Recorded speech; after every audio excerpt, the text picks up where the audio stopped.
Il est l'heure maintenant de recevoir une comédienne formidable qui traverse le temps avec grâce et élégance. Oui, une soixantaine de pièces de théâtre, au moins autant de films avec Truffaut ou Woody Allen, pour ne citer que sans parler de la télévision.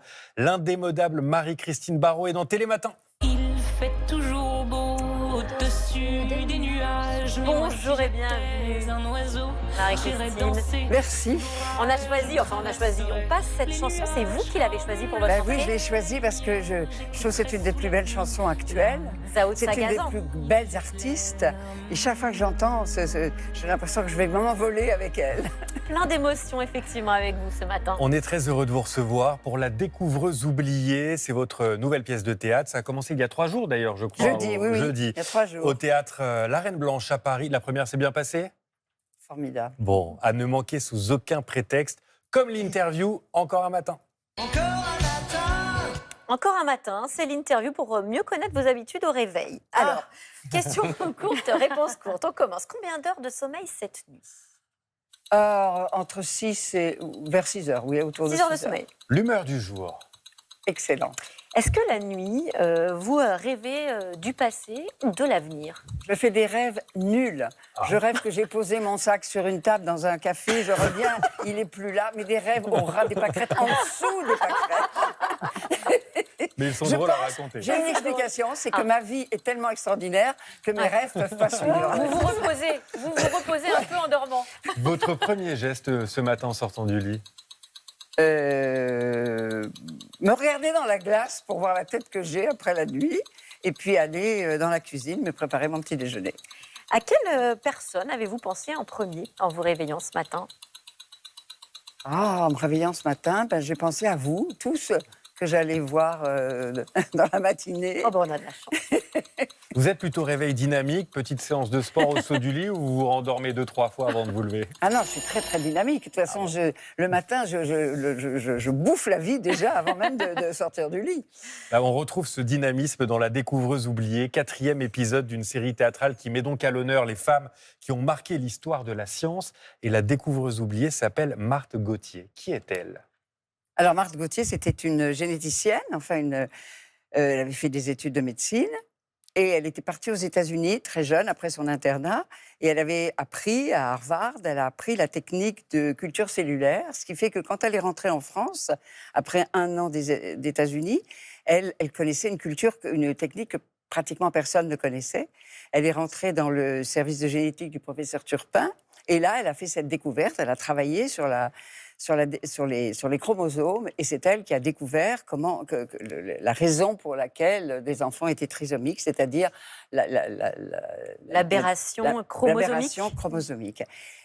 Le problème, c'est qu'elle a été évincée par une personne du laboratoire qui s'appelait le professeur Lejeune, qui avait suivi ce qu'elle faisait, mais a prétendu que c'était lui qui avait tout fait. Donc, elle a passé sa vie entière à faire autre chose. Elle était pédiatre, elle s'est occupée d'enfants, elle a eu une très belle carrière de médecin, mais elle a complètement abandonné la recherche parce qu'elle a été complètement mise à l'écart. Et elle est morte en 2022, à 97 ans. Vous l'aviez rencontrée? Oh non, pas du tout. Je ne savais même pas qu'elle existait. La pièce d'Elisabeth Bouchot m'a tout appris. Et 10 ans avant sa mort, on a reconnu, l'INSERM a fait une enquête et a reconnu que son travail était fondamental. Et qu'elle avait permis de découvrir et de comprendre en tout cas la trisomie 21. Pourquoi est-ce qu'elle a attendu 50 ans avant de faire savoir la vérité, que c'était elle qui avait fait cette découverte et pas ce jeune stagiaire, c'est ça en médecine? Non, il n'était pas stagiaire, il était au même niveau qu'elle. D'accord, son collègue Mais il faisait médecin. d'autres choses, lui. Et le problème, je crois que c'est vraiment la place des femmes à l'époque, quoi. C'est la 4e pièce d'Elisabeth Bouchot sur des femmes volées, oubliées. Et je crois qu'elle le dit, je le dis dans la pièce, je dis, vous savez, à l'époque, le rôle des femmes était secondaire. Et les hommes s'entre-déchiraient pour avoir des places et tout. Et les femmes, elles étaient condamnées à se taire, même quand elles avaient fait des très belles découvertes. Il y a une particularité dans cette pièce. Vous êtes 2 à jouer le rôle de Marthe Gauthier. Il y a une Marthe Gauthier un peu plus jeune et une autre plus expérimentée. La plus jeune, c'est Marie Toscan. C'est votre petite fille. C'est comment de jouer avec elle? Je crois que ça n'a pas de nom. Ça n'a pas de nom. C'est vrai que quand j'ai lu la pièce et que j'ai vu que le rôle était donc à mon âge et à 30 ans, j'ai une petite fille qui commence à être actrice, mais en qui j'ai une grande confiance. Elle a déjà fait un film dans lequel elle était merveilleuse et tout. j'ai dit, écoutez, moi, j'aimerais jouer avec ma petite fille. Alors, c'était un pari, parce que c'est un rôle énorme pour elle. Elle joue à la fois Marthe Gauthier jeune, mais elle joue aussi la journaliste, plusieurs journalistes et tout. Vous ne pouvez pas savoir. Il y a un moment où je prends la blouse, au début, je prends ma blouse, je la lui mets, je réponds à sa place. Je dis, mais moi, je connais la culture cellulaire. Le professeur dit, mais qui parle, qui parle? Je la pousse, et elle dit, et ensemble, on dit, c'est moi. Et elle me regarde, elle fait, c'est Marthe Gauthier. C'est la transmission absolue, mais absolue. Moi, j'adore, évidemment, j'ai une passion pour ma petite fille. Ça a été ma première petite fille. J'ai 7 petits-enfants. Mais c'est la seule comédienne. Mais la seule comédienne, et surtout pendant 8 ans, elle a été ma seule petite fille. Donc j'ai développé avec elle ce que c'était que d'être grand-mère. Et l'émotion que j'ai, mais je crois que même les gens qui ne savent pas que c'est ma petite fille, ils le ressentent. Et ça doit être partagé avec elle aussi. Ah bah oui. En tout cas, c'est très touchant la façon dont vous le racontez. Ce n'est pas la première fois que vous incarnez une Marthe. Marthe, c'était aussi le nom de votre personnage dans Cousin-Cousine avec Victor Lanoux, sorti en 1975, qui vous avait valu une nomination pour l'Oscar de la meilleure actrice. Et alors, on a retrouvé une archive de cette période, une interview dans Ciné Regard, qui date de 1978, et vous parliez de vos débuts dans le métier. Regardez. Je dois dire que quand on rentre avec toute sa jeunesse et ses espérances dans ce métier en disant je vais être actrice, je veux dire, d'abord on ne connaît rien au métier d'actrice, on ne connaît rien au système dans lequel se fait ce métier, au système économique et au rapport de force entre les différentes personnes qui font ce métier, on ne connaît rien à rien. Et puis surtout, enfin en tout cas en ce qui me concerne, on ne se connaît pas soi-même. Moi quand j'ai commencé à être actrice, je dois dire j'étais... un bébé, enfin, je veux dire, c'est pas parce que j'ai eu... La même année, je suis rentrée au conservatoire, j'ai joué ma première pièce avec un grand rôle, j'ai eu un enfant, la même année. Quelle élégance déjà à l'époque. Quel regard portez-vous aujourd'hui sur la jeune femme que vous étiez? Bah, moi, je considère que j'étais en kit. Hein, quand on achète des meubles dans cet endroit très connu, et qu'on est là avec tous les morceaux, les vis et trucs, et qu'il faut mettre tout ensemble, j'ai vraiment l'impression, vous savez, j'ai écrit un livre qui s'appelle Le cheval dans la pierre, et je l'ai appelé Le cheval dans la pierre parce que c'est l'idée qu'on est un bloc de pierre et à l'intérieur, il y a un cheval et que toute notre vie, c'est de faire sortir le cheval et encore mieux de le faire galoper. Et c'est vraiment l'impression que j'ai en traversant la vie. Alors évidemment, à l'âge que j'ai aujourd'hui, le cheval est bien parti, hein, il est bien sorti. Il boite un peu parce qu'il y a la sciatique et il y a le mal au dos et tout. Mais j'ai l'impression d'un parcours assez... fluide, avec des accidents, avec des difficultés et tout, mais qui avance. J'ai avancé. Et je le dis d'ailleurs dans la pièce, j'adore ça. À la fin, Marthe Gauthier, elle dit « Moi, j'ai avancé. Tant pis, j'ai pas fait exactement ce que je voulais, mais j'ai avancé. Je suis fière de ça. » Et je crois que je peux dire un peu la même chose. J'ai avancé. Eh bien, on avance avec vous. Télématin continue, Marie-Christine Barraud. Dans un instant, on va découvrir le courrier des téléspectateurs, on peut dire ça comme ça, ce qu'ils disent de vous. Et je crois que vous les avez beaucoup inspirés. Donc, ne bougez pas tout de suite après cette petite pause. Et c'est la suite de Télématin sur France 2 avec notre invitée exceptionnelle, Marie-Christine Barraud, qui nous fait l'amitié d'être avec nous en ce dimanche matin. Bah oui. Il faut se lever. Vous m'avez fait le veto. Hein. Télématin, émission interactive chaque dimanche. Grâce à nos réseaux sociaux, vous pouvez interpeller nos invités et le relais, c'est Julien. Exactement. Alors, vous les avez inspirés, évidemment, nos téléspectateurs. Ils ressentent votre énergie, votre passion, votre gentillesse. Votre soif, on la connaît, insatiable, de textes, de mots, de moments sur scène. Et ils vous interrogent. Les thèmes qui reviennent un peu, c'est l'amour, la condition des femmes dans le cinéma, votre rapport au corps et votre passion pour la scène. Alors, vous avez les thèmes qui vont apparaître. Amour, femmes dans le cinéma, scène, corps. Est-ce que je vous donne le choix? On peut commencer par ce que vous voulez. L'amour. Ah ben oui, évidemment. Alors, dans les messages que nous avons reçus, Vadim est très présent. Roger Vadim, ce couple que vous avez formé avec lui pendant plus de 10 ans, cette histoire d'amour incroyable qui balayait tout sur son passage et que vous avez raconté dans ce livre, ce long chemin pour arriver jusqu'à toi. Ce livre, les téléspectateurs, ils l'ont lu et ils ont pas mal de questions à vous poser. Alors, on a Marie-Jeanne qui nous dit « Votre livre m'a énormément touchée. Merci de montrer que l'amour et la passion existent après 40 ans. » Et ça, c'est important de le dire. Vous rencontrez Vadim à 44 ans, il a 60 ans à l'époque, vous ne croyez plus au grand amour, ni l'un ni l'autre. Et pourtant, est-ce que ça a été le coup de foudre? Oui. Oui, ça a été le coup de foudre.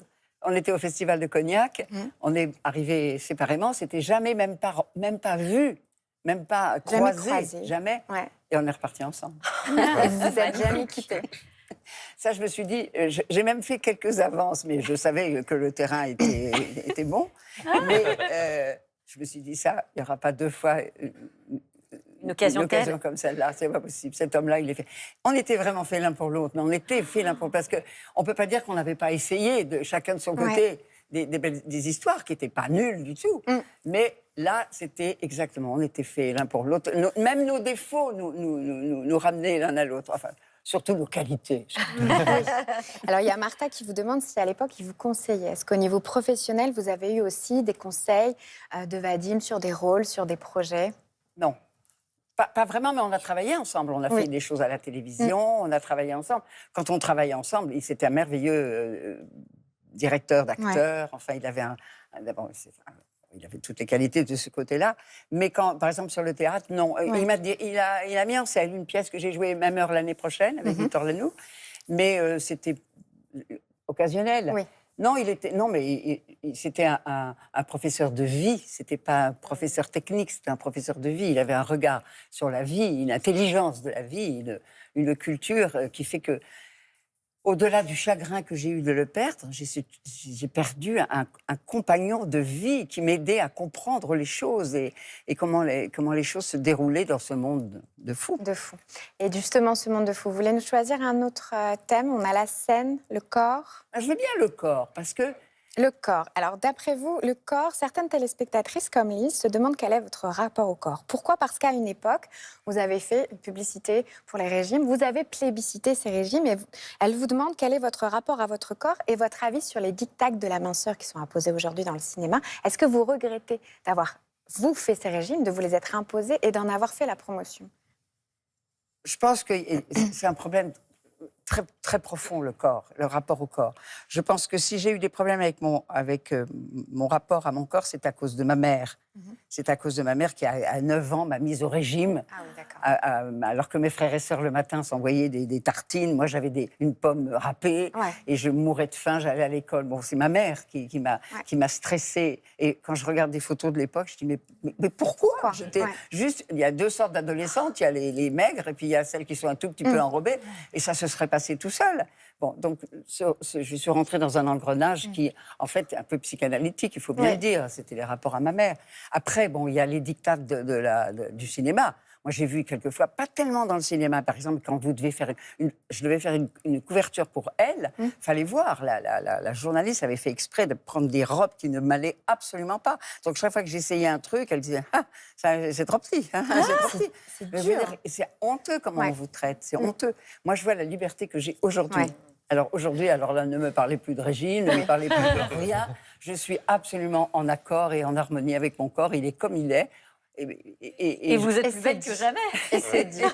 Et c'est cette liberté que l'on retrouve sur scène. Ça aussi, c'est un chemin. Mais bien sûr. Et ce chemin vous a amené sur scène dans La Découvreuse oubliée qui se joue jusqu'au 29 mars, théâtre de la Reine Blanche à Paris, avec, il faut le dire, une très belle équipe autour de vous. Magnifique. On est 4 acteurs, c'est vraiment une pièce chorale. Et la mise en scène de Julie Julie Timmerman qui nous a, mais alors vraiment élevés à un point et qui fait qu'aujourd'hui, il y a une émotion et une poésie dans une pièce qui est quand même assez réaliste sur le sujet et qui, pour le moment, reçoit l'accueil d'un sympathique beau public. On se voit sur scène. Alors, on se voit sur scène tous.